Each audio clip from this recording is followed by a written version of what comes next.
100 ಸರ್ಕಾರ ಕೊಡ್ತಾ ಇದ್ರೆ ನಮ್ಮ ಪ್ರತಿ ರೈತರು ಹೇಳ್ತೀನಿ, ಈ ವರ್ಷ ಯಾವುದೇ ಕಾರಣಕ್ಕೆ ಯಾವ ಡಿಸಿ ಬಂದ್ರು ಸರ್ಕಾರಕ್ಕೆ ರಾಗಿ ಶೇಂಗಾ ಗೋಧಿ ಕೊಡಬೇಡಿ. ಅವನ ಸರ್ಕಾರ ಹೇಗ್ ನಡೆಸ್ತಾರೆ ನೋಡೋಣ ನಾವು. ಅವನಪ್ಪಂದಲ್ಲ ಸರ್ಕಾರ, ಅವನಪ್ಪಂದಲ್ಲ ಸರ್ಕಾರ, ಸಿದ್ದರಾಮಯ್ಯನಲ್ಲ ಸರ್ಕಾರ. ನನ್ನ ಮೇಲೆ ಕೇಸ್ ಹಾಕ್ಲಿ, ನಾನೊಬ್ಬ ದೊಡ್ಡ ರೈತ. ಡಿ.ಕೆ. ಶಿವಕುಮಾರ್ ಲಾಲೇಕೆ ಆಗ್ಬೇಕು.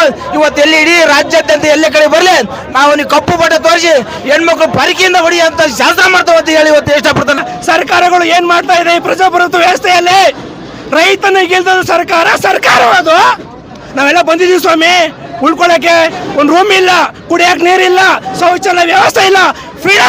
ಫ್ರೀಡಮ್ ಪಾರ್ಕ್ ಅಂತ ಹೇಳ್ತಾರೆ, ಕುಡಿಯಕ್ಕೆ ನೀರು ವ್ಯವಸ್ಥೆ ಮಾಡಿಲ್ಲ. ಏಕೆತ್ತಗೆ ಈ ಸರ್ಕಾರಗಳು ಯಾಕೆ ಬೇಕು? ಸಚಿವರುಗಳು ಮಂತ್ರಿಗಳು ದುಡ್ಡು ಮಾಡಕ್ ಬೇಕಾ? ಅಮಾಯಕ ರೈತನ ಬಲಿ ಕೊಡಕ್ ಬೇಕಾ ಸರ್ಕಾರಗಳು?